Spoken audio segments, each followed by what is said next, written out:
ಮಾಡುವಂತಹ ನಮ್ಮ ನಾಡಲ್ಲಿ ಒಂದು ಹೆಣ್ಣಿನ ಬಗ್ಗೆ ಈ ರೀತಿಯಾಗಿ ಮಾತನಾಡಿದಂಥದ್ದು ಎಷ್ಟು ಸರಿ? ನಿಜಕ್ಕೂ ನನಗೆ ಅಸಹ್ಯ ಆಗ್ತಾ ಇದೆ. ಧ್ರುವಂತ್ ಅವರು ಯಾಕೆ ಈ ರೀತಿಯಾಗಿ ಮಾತನಾಡಿದ್ರು? ಹೇಳೋರು ಕೇಳೋರು ಇಲ್ವಾ? What is this nonsense Dhruvanth? ಏನಾಗಿದೆ? Are you okay?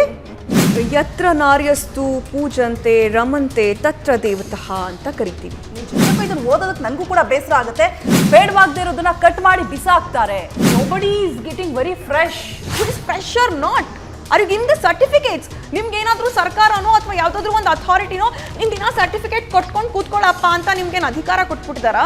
ಬಟ್ಟೆ ಮೇಲೆ ಮುಳ್ಳು ಬಿದ್ರು ಕೂಡ, ಮುಳ್ಳಿನ ಮೇಲೆ ಬಟ್ಟೆ ಬಿದ್ರು ಕೂಡ ಹರಿಯೋದು ಬಟ್ಟೆನೆ ಅಂತ. ವಂಶೋದ್ಧಾರಕ ಬೇಕು, ನಮ್ಮ ವಂಶವನ್ನ ಮುಂದುವರಿಸೋರು ಬೇಕು. ಆ ರೀಸನ್ಗಷ್ಟೇ ಮದುವೆ ಆಗ್ಬೇಕಷ್ಟೇ. ಎಲ್ಲ ಮುಗ್ದೋಗಿರುತ್ತೆ ಮೊದಲೇನೆ. ಲವ್ ಮಾಡ್ಬಿಡ್ತಾರೆ, ಎಲ್ಲ ಮುಗಿಸ್ಕೊಂಡ್ಬಿಡ್ತಾರೆ, ಆಮೇಲೆ ಮದುವೆ ಆಗ್ತಾರೆ. ಯಾವುದನ್ನ ಜನರಲೈಸ್ ಮಾಡ್ತಿದ್ದೀರಾ ಗುರು ನೀವು? ನಿಮ್ಗೆ ಈ ವಿಚಾರವನ್ನ ಮಾತನಾಡುವಂತ ಹಕ್ಕನ್ನು ಕೊಟ್ಟಿದ್ಯಾರು? ಆ ಹಕ್ಕು ಇದೆಯಾ ನಜ್ಮಾ ಅವರಿಗೆ? ಖಂಡಿತವಾಗ್ಲೂ ಇಲ್ಲ. ಹಾಕೋ ಬಟ್ಟೆ ಸರಿ ಇರಲ್ಲ ಹೆಣ್ಮಕ್ಳು, ಹಾಗಿದ್ರೆ ಸೀರೆ ಉಟ್ಕೊಂಡವ್ರ ಮೇಲೆ ಆಗಲ್ವಾ? ಆ ಒಂದು ಭಾವನೆ, ಆ ಒಂದು ಎಮೋಷನ್, ಅದನ್ನೇ ಒಂದು ಕೆಟ್ಟದಾಗಿ ಬಿಂಬಿಸುವಂತಹ ಕೆಲಸವನ್ನ ಯಾಕೆ ಮಾಡಬೇಕು? ಮುದ್ದಣ್ಣ ಮನೋರಮೆ ಎಂಥ ಅದ್ಭುತವಾದ ಉದಾಹರಣೆ ಪ್ರೀತಿಗೆ ಸಂಬಂಧಪಟ್ಟ ಹಾಗೆ. ಇಂಥ ಒಂದು ಪರಂಪರೆಯ ಬಗ್ಗೆ ಮಾತಾಡ್ತಾ ನೀವು ಆ ಪರಂಪರೆಯನ್ನ ಕೂಡ ದೂಷಿಸುವಂತಹ ಒಂದು ದಾಟಿಯಲ್ಲಿ ನೀವು ಮಾತಾಡಿದ್ದೀರಾ. ತಿಳಿದು ಮಾತಾಡಿದಿರೋ, ತಿಳಿದೇ ಮಾತಾಡಿದಿರೋ. ಮಾತೆ ಮುತ್ತು, ಮಾತೆ ಮೃತ್ಯು ಅನ್ನುವಂಥದ್ದು ಇದಕ್ಕೆ ಹೇಳ್ತಾರೆ ಅಂತ ಅನ್ಸುತ್ತೆ. ಯಾಕೆ ಈ ರೀತಿಯಾಗಿ ಹುಡುಗರ ಮನಸ್ಥಿತಿ ಬರೋದಕ್ಕೆ ಕಾರಣ ಏನು? ಇವಾಗ ಧ್ರುವಂತ್ ಅವರು ನೇರವಾಗಿ ಬಂದು ನಾನು ಫಿಲ್ಟರ್ಲೆಸ್ ಅಂತ ಹೇಳ್ಬಿಟ್ಟು ನೇರವಾಗಿ ಹೇಳಿದ್ದಾರೆ ಸಂದರ್ಶನ ಒಂದರಲ್ಲಿ. ಸೊ ಇದೇ ರೀತಿಯಾದಂತಹ ಮನಸ್ಥಿತಿ ಇರುವಂತಹ ಹುಡುಗರುಗಳು ಇರಬಹುದಲ್ವಾ? ಯಾಕೆ ಈ ರೀತಿಯಾಗಿ ಇರಬಹುದು ಅಲ್ಲ.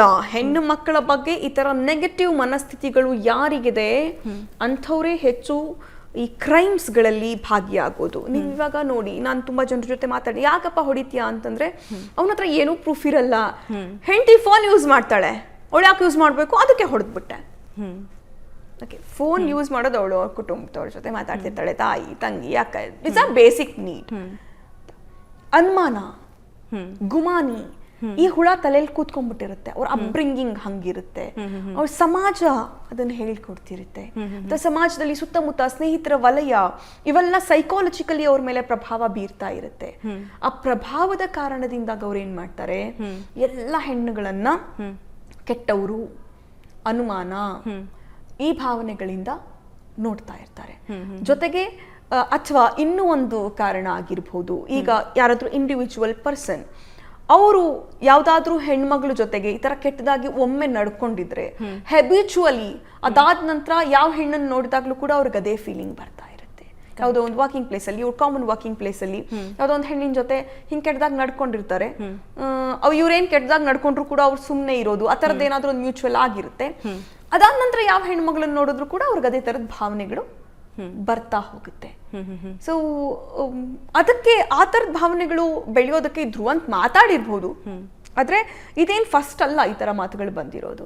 ತುಂಬಾ ಜನ ಸಾಮಾಜಿಕ ಜಾಲತಾಣಗಳಲ್ಲಿ ಬರೀತಾ ಇರ್ತಾರೆ, ನಾನು ಗಮನಿಸ್ತಾ ಇರ್ತೀನಿ. ರೀಸೆಂಟ್ಲಿ ಒಂದು 370 ಬಿರಿಯಾನಿ ಅನ್ನುವಂಥದ್ದು ಇದರಲ್ಲೂ ಕೂಡ ಅಸಭ್ಯವಾಗಿ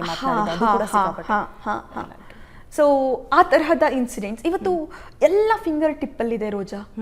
ಇವತ್ತಿನ ಜಗತ್ತು ನಡೀತಾ ಇರೋದೇನೆ ಡಿಜಿಟಲ್ ಮಾಧ್ಯಮಗಳು ಮತ್ತು ಸಾಮಾಜಿಕ ಮಾಧ್ಯಮಗಳು ಯಾವ ತರಹದ ಪರಿಣಾಮಗಳನ್ನ ನಮ್ಮ ಮೇಲೆ ಬೀರುತ್ತೆ ಅನ್ನೋದ್ರ ಮೇಲೆ.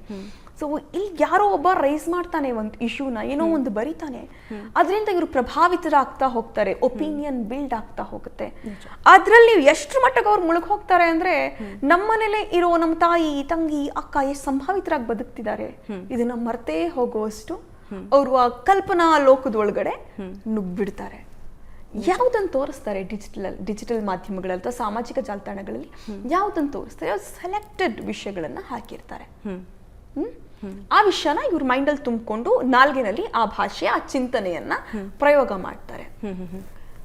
ನೀವೇನು ಪ್ರತಿದಿನ ಹೆಣ್ಮಕ್ಳು ಅನುಭವಿಸ್ತಾ ಇರುವಂತಹ ಕ್ರೈಮ್ಗಳನ್ನ ಹಾಕದಾದ್ರೆ, ನೀವು ಪ್ರತಿದಿನ ಹೆಣ್ಮಕ್ಳು ಅನುಭವಿಸುವಂತ ನೋವುಗಳನ್ನ ಬಿತ್ತರಿಸುದಾದ್ರೆ ಮಾಧ್ಯಮಗಳಲ್ಲಿ, ನಿಮಗೆ 24/7 ನಿಮ್ ಸುವರ್ಣ ನ್ಯೂಸ್ ಅಲ್ಲಿ ಹೆಣ್ಮಕ್ಳ ಮೇಲೆ ಆಗ್ತಾ ಇರುವಂತಹ ಅಟ್ರಾಸಿಟೀಸ್, ಹೆಣ್ಮಕ್ಳ ಮೇಲೆ ಆಗ್ತಾ ಇರುವಂತಹ ಕೌಟುಂಬಿಕ ಕಲಹಗಳು, ಇವನ್ನ ಪ್ಲೇ ಮಾಡೋದಕ್ಕೆ ಟೈಮೇ ಸಾಲಲ್ಲ. ಒಂದು ದಿನದ 24 ಗಂಟೆಗಳು ಕೂಡ ಸಾಲೋದಿಲ್ಲ, ಅಷ್ಟು ನ್ಯೂಸ್ಗಳಿರುತ್ತೆ. ನಿಜ ನಿಜ. ಆದ್ರೆ ಮುನ್ನೆಲೆಗೆ ಬರೋದು ಯಾವುದು? ಮುನ್ನೆಲೆಗೆ ಅಪರೂಪಕ್ಕೆ ನಡೆಯುತ್ತಲ್ಲ, ಉಲ್ಟಾ ರಿವರ್ಸ್. ಅಂದ್ರೆ ರೆಗ್ಯುಲರ್ ಆಗಿ ಗಂಡು ಮಕ್ಕಳು ಹೆಣ್ಮಕ್ಳ ಮೇಲೆ ದಬ್ಬಾಳಿಕೆ ದೌರ್ಜನ್ಯ ಮಾಡ್ತಿರ್ತಾರೆ. ಆ ನ್ಯೂಸ್ಗಳು 24 ಗಂಟೆಯೂ ದಿನದ 24 ಗಂಟೆಯೂ ವಾರದ 7 ದಿನವೂ 365 ವರ್ಷದ 365 ದಿನವೂ ನಡೆಸಬಹುದಾದಷ್ಟು ಕಂಟೆಂಟ್ ಇರುತ್ತೆ. ಆದ್ರೆ ಸೆಲೆಕ್ಟಿವ್ ಕಂಟೆಂಟ್ ಆಗಿ ನಾವು ಏನು ಹೆಣ್ಮಕ್ಳು ಗಂಡು ಮಕ್ಳನ್ನ ಸಾಯಿಸಿದ ವಿಷಯಗಳು ತುಂಬಾ ಅಬ್ಬರದ ಸುದ್ದಿ ಆಗುತ್ತೆ. ಯಾಕಂದ್ರೆ ಅದು ಸಾಮಾನ್ಯ ಅಲ್ಲ. ನಮ್ಮ ಸಮಾಜ ಗಂಡು ಹೆಣ್ಣಿಗೆ ಹೊಡೆಯೋದನ್ನ ಸಾಮಾನ್ಯ, ಇಟ್ಸ್ ಅ ಕಾಮನ್ ಅಂತ ಪ್ರಿಸ್ಕ್ರೈಬ್ ಮಾಡಿಬಿಟ್ಟಿದೆ. ಅದೇ ಒಬ್ಬ ಹೆಣ್ಣು ಗಂಡಿಗೆ ಹೊಡೆಯೋದನ್ನ ಅಸಾಮಾನ್ಯ ಅಂತ ಮಾಡಿದೆ. ನಾವು ಯಾವಾಗ್ಲೂ ಅಷ್ಟೇ, ನಾವು ಸಾಮಾನ್ಯವಾದದ್ರ ಬಗ್ಗೆ ಡಿಸ್ಕಸ್ ಮಾಡ್ತೀವ ಹೆಚ್ಚು? ಇಲ್ಲ. ಅಸಾಮಾನ್ಯವಾದದ್ದು ಯಾವ್ದು ಘಟಿಸಿರುತ್ತೆ, ನಡೆದಿರುತ್ತೆ, ಅದ್ರ ಬಗ್ಗೆ ಹೆಚ್ಚು ಡಿಸ್ಕಸ್ ಮಾಡ್ತೀವಿ. ಅದು ಇನ್ನೂ ಹೆಚ್ಚೆಚ್ಚಾಗ್ತಾ ಇರೋದು ಸಾಮಾಜಿಕ ಜಾಲತಾಣಗಳು ಬಂದ ಮೇಲೆ ಮತ್ತು ಸಾಮಾಜಿಕ ಜಾಲತಾಣಗಳ ಪ್ರಭಾವದ ಕಾರಣದಿಂದಾಗಿ. ಹಾಗಾಗಿ ಇದೇನು ಹೆಚ್ಚೆಚ್ಚು ಪ್ರಚಾರಕ್ಕೆ ಬರ್ತಾ ಇದೆ ಅದು ಗಂಡು ಮಕ್ಕಳ ಮನಸ್ಥಿತಿಗೆ ಇನ್ನೊಂದಷ್ಟು ಕೂಡ, ನೋಡು ಹುಡುಗಿನ ಹೊಡೆದ್ಬಿಟ್ಲಾ, ಹುಡುಗಿ ಹೊಡೆದ್ಬಿಟ್ಲಾ, ಹುಡುಗಿ ಸಾಯಿಸ್ಬಿಟ್ಲಾ, ಹಂಗಿದ್ರೆ ನನ್ನನ್ನು ಲವ್ ಮಾಡ್ತಾ ಇರೋಳು ನನ್ನನ್ನು ಬಿಟ್ಟು ಹೋಗ್ತೀನಿ ಅಂತಿದ್ದಾಳೆ, ಅವಳೇನ್ ಮಾಡೋದು, ನಾನೇ ಅವಳನ್ನ ಸಾಯಿಸ್ಬಿಡ್ತೀನಿ, ನಾನೇ ಅವಳನ್ನ ಕೊಲೆ ಮಾಡ್ಬಿಡ್ತೀನಿ, ನಾನೇ ಅವಳನ್ನ ಮುಗಿಸ್ಬಿಡ್ತೀನಿ. ಈ ತರಹದ ಹೆಣ್ಣು ಮಕ್ಕಳ ಮೇಲೆ ಹಲ್ಲೆ ಮಾಡುವಂಥ, ದೌರ್ಜನ್ಯ ಎಸಗುವಂಥ ಸಂಖ್ಯೆ ಹೆಚ್ಚಾಗ್ತಾ ಹೋಗುತ್ತೆ. ಕರೆಕ್ಟ್, 100%.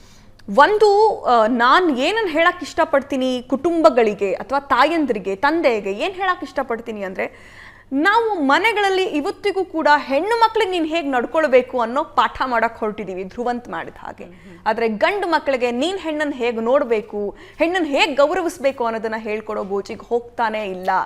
ಇವತ್ತು ಹೆಣ್ಣು ಮಕ್ಕಳಿಗಿಂತ ಹೆಚ್ಚು ಪಾಠ ಹೇಳ್ಕೊಡ್ಬೇಕಾಗಿರೋದು ಗಂಡು ಮಕ್ಕಳಿಗೆ. ನೀನು ಹೆಣ್ಣನ್ನು ಹೇಗೆ ಗೌರವಿಸ್ಬೇಕು ಅನ್ನೋದನ್ನ ಹೇಳ್ಕೊಡ್ಬೇಕಾಗಿರೋದು ಗಂಡು ಮಕ್ಕಳಿಗೆ. ಆ ಕೆಲಸನ ಕುಟುಂಬಗಳು ಅವರ ಅಪ್ಬ್ರಿಂಗಿಂಗ್ನಲ್ಲಿ ಮಾಡಿದ್ರೆ ಇಂಥ ಮಾತುಗಳು ಗಂಡು ಮಕ್ಕಳ ಬಾಯಿಯಿಂದ ಬರೋದಿಲ್ಲ.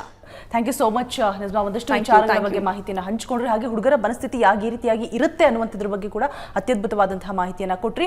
ಆ್ಯಂಡ್ ನೋಡಿದ್ರಲ್ವಾ ವೀಕ್ಷಕರೇ, ಧ್ರುವಂತ್ ಯಾಕೆ ಈ ರೀತಿಯಾಗಿ ಮಾತನಾಡಿದ್ರು ಅನ್ನುವಂಥದ್ದು ನಿಜಕ್ಕೂ ಗೊತ್ತಿಲ್ಲ. ಆ ಫಿಲ್ಟರ್ ಇಲ್ಲದೆ ನಾನು ಮಾತನಾಡ್ತೀನಿ ಯಾವಾಗಲೂ ಅನ್ನುವಂಥದ್ದು ಅದೇ ಮುಳುವಾಯಿತು. ಮಾತೆ ಮುತ್ತು, ಮಾತೆ ಮೃತ್ಯು ಅನ್ನುವಂಥದ್ದು ಇದಕ್ಕೆ ಹೇಳ್ತಾರೆ ಅಂತ ಅನ್ಸುತ್ತೆ. ನೋಡೋಣ, ಸ್ಪಷ್ಟನೆ ಕೊಡ್ತಾರಾ, ಕ್ಲಾರಿಟಿ ಕೊಡ್ತಾರಾ, ಅಥವಾ ನಾನು ಹೇಳಿದ್ದೇ ಸರಿ ಅಂತ ಹೇಳ್ಬಿಟ್ಟು ಸಮರ್ಥನೆ ಮಾಡ್ಕೊಳ್ತಾರಾ ಅಂತ ಹೇಳ್ಬಿಟ್ಟು. ಇದಾಗಿತ್ತು ಇವತ್ತಿನ ವಿಶೇಷ ಎಪಿಸೋಡ್. ಇದಷ್ಟು ಒಳ್ಳೊಳ್ಳೆ ಕಂಟೆಂಟ್ಗಳಿಗಾಗಿ ಫಾಲೋ ಮಾಡ್ತಾ ಇರಿ ಸುವರ್ಣ ಡಿಜಿಟಲ್ ಚಾನೆಲ್, ನೇರ ದಿಟ್ಟ ನಿರಂತರ. Thank you.